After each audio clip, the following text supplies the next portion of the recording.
سورۃ الانفال، یہ سورت تقریباً سن 2 ہجری کے آس پاس مدینہ منورہ میں نازل ہوئی اور اس کے پیشتر مضامین جنگ بدر اور اس کے واقعات اور مسائل سے متعلق ہیں۔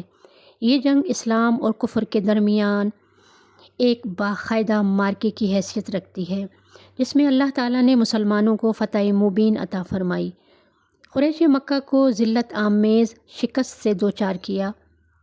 اس سورہ میں اللہ تعالیٰ نے اپنے انعامات بھی یاد دلائے ہیں اور مسلمانوں نے جس جانثاری کے ساتھ یہ جنگ لڑی، اس کی ہمت افزائی کے ساتھ بعض ان کمزوریوں کی بھی نشاندہی فرمائی جو اس جنگ میں سامنے آئی تھیں۔ آئندہ کے لیے وہ ہدایات بھی اس سورہ میں دی گئی ہیں جو ہمیشہ مسلمانوں کی کامیابی اور فتح و نصرت کا سبب بن سکتی ہیں۔ جہاد اور مال غنیمت کی تقسیم کے بہت سے احکام بھی اس سورہ میں بیان ہوئے ہیں۔ چونکہ جنگ بدر اصل میں کفار مکہ کے ظلم و ستم کے پس منظر میں پیش آئی تھی، اس لیے ان حالات کا بھی ذکر کیا گیا جن میں حضرت صلی اللہ علیہ وآلہ وسلم کو مکہ مکرمہ سے ہجرت کا حکم ہوا۔ نیز جو مسلمان مکہ مکرمہ میں رہ گئے تھے ان کے لیے بھی ضروری قرار دیا گیا کہ وہ ہجرت کر کے مدینہ منورہ آ جائیں۔ ہجرت کی وجہ سے میراث کی تقسیم سے متعلق کچھ احکامات عارضی طور پر نافذ کیے گئے تھے۔ سورت کے آخر میں اسی وجہ سے میراث کے کچھ مستقل احکام بھی دیے گئے ہیں۔ ناظرین، آئیے ہم اب باقاعدہ سورت کا آغاز کرتے ہیں۔ بسم اللہ الرحمن الرحیم۔ السلام علیکم ورحمۃ اللہ وبرکاتہ۔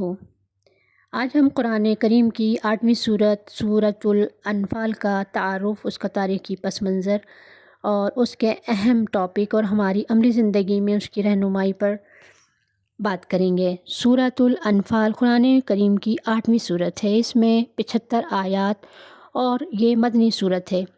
انفال کا مطلب ہے مال غنیمت، یعنی وہ مال جو جنگ کے بعد حاصل ہوتا ہے۔ لیکن اس سورت کا موضوع صرف مال غنیمت نہیں ناظرین، بلکہ یہ ہمیں ایمان، تقوی، توکل، اتحاد، اطاعت، صبر اور اللہ کی نصرت بھی عطا فرماتی ہے۔ یہ سورت غزوہ بدر کے بعد نازل ہوئی۔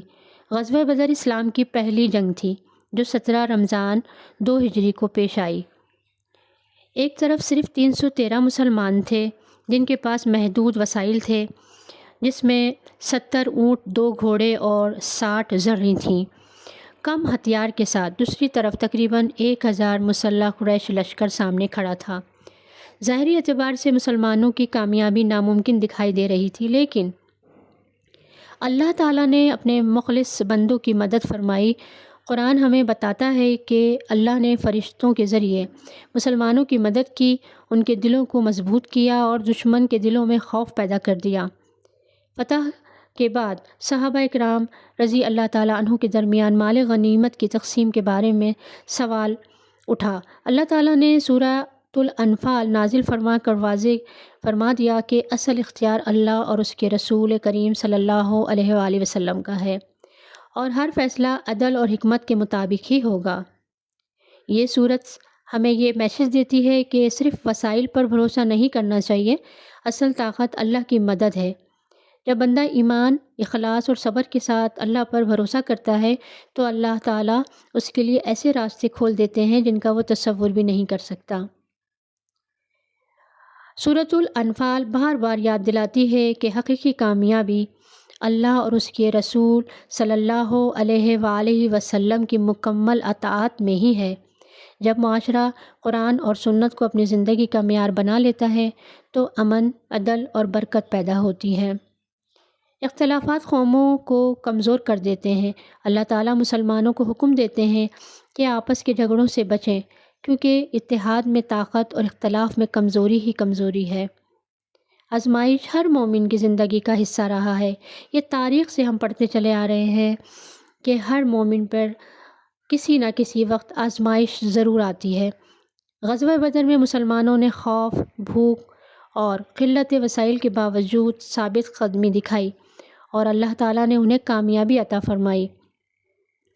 تقوی صرف عبادت کا نام نہیں ناظرین، بلکہ ہر حال میں اللہ تعالیٰ کی رضا کو مقدم رکھنے کا نام ہے۔ تقوی انسان کو صحیح فیصلے کرنے کی قوت دیتا ہے۔ اللہ تعالیٰ خیانت، دھوکے اور وعدہ خلافی سے منع فرماتے ہیں۔ ایک مومن کی پہچان اس کی امانت داری اور سچائی ہی ہوتی ہے۔ مال، طاقت، کامیابی اللہ کی نعمتیں ہیں، لیکن ان کا صحیح استعمال کرنا بھی انتہائی ضروری ہے۔ انسان کو دنیا کی کامیابی کے ساتھ آخرت کی کامیابی کو بھی ہمیشہ سامنے رکھ کر زندگی گزارنے کا لاہ عمل بنانا چاہیے۔ آج اگر ہم اپنی زندگی پر غور کریں تو محسوس ہوتا ہے کہ سورۃ الانفال صرف میدان جنگ کی صورت نہیں، بلکہ یہ ہمیں میسج دے رہی ہے کہ ہماری روزمرہ زندگی میں بھی ہمیں اس سورہ سے رہنمائی ملتی ہے۔ مشکلات میں مایوس ہونے کے بجائے اللہ پر توکل کرنا لازم ہے۔ گھر ہو یا معاشرہ ہو یا امت میں اتحاد، سب کے لیے ہمیں اللہ پر توکل کرنا ضروری ہے۔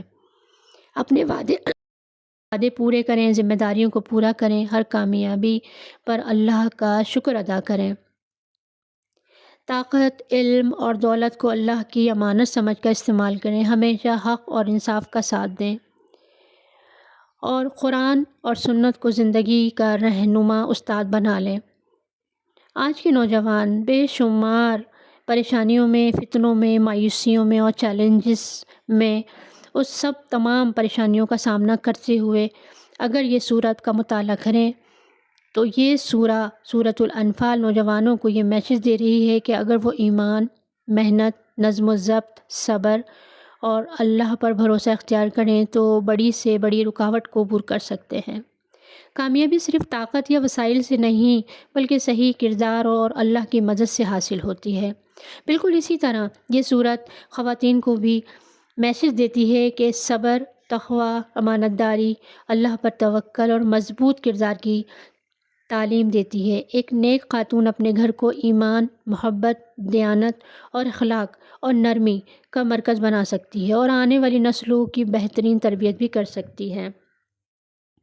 سورۃ الانفال ہمیں یہ یاد دلاتی ہے کہ اللہ تعالیٰ کی نصرت انہی لوگوں کے ساتھ ہوتی ہے جو ایمان، اخلاص، صبر، اتحاد اور اطاعت الہی کو اپنی زندگی کا حصہ بناتے ہیں۔ اگر ہم اس سورت کے اصول پر عمل کریں تو نہ صرف ہماری انفرادی زندگی بہتر ہو جائے گی بلکہ ہمارا معاشرہ بھی عدل، امن اور بھائی چارے کا گہوارہ بن سکتا ہے۔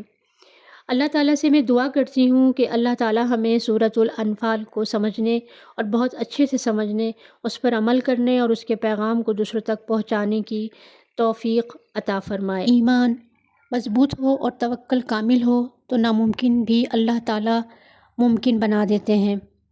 سورۃ الانفال ہمیں سکھا رہی ہے کہ حقیقی کامیابی طاقت سے نہیں بلکہ اللہ تعالیٰ کی اطاعت، صبر اور تقوی سے حاصل ہوتی ہے۔ فتح ہتھیاروں سے نہیں، اللہ کی مدد سے ملتی ہے۔ ایمان، اتحاد اور اللہ پر بھروسہ، یہی سورۃ الانفال کا سنہرا پیغام اور میسج ہے۔ اللہ تعالیٰ پر یقین رکھنے والے کبھی تنہا نہیں ہوتے کیونکہ ان کا مددگار خود اللہ تعالیٰ ہوتا ہے۔ جب دل اللہ سے جڑ جائے تو ہر خوف ختم اور ہر مشکل آسان ہو جاتی ہے۔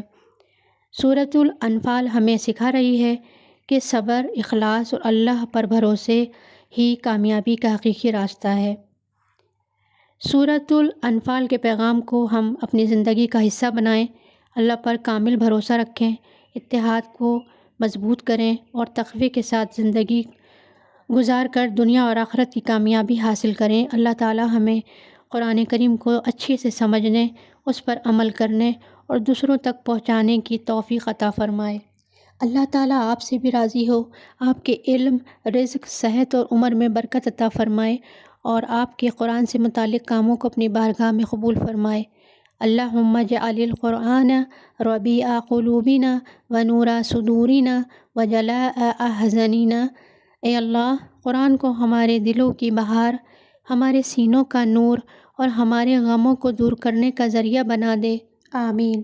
قرآن صرف پڑھنے کی کتاب نہیں بلکہ زندگی بدلنے کا راستہ بھی ہے۔ آج ہی اس کے پیغام کو سمجھیں، اس سورہ کے پیغام کو سمجھیں، اس پر عمل کرنے کی کوشش کریں اور اپنے اہل و عیال کو بھی اس سورہ کو پڑھنے کی دعوت دیں اور اپنے دل کو اللہ کے نور سے روشن کریں۔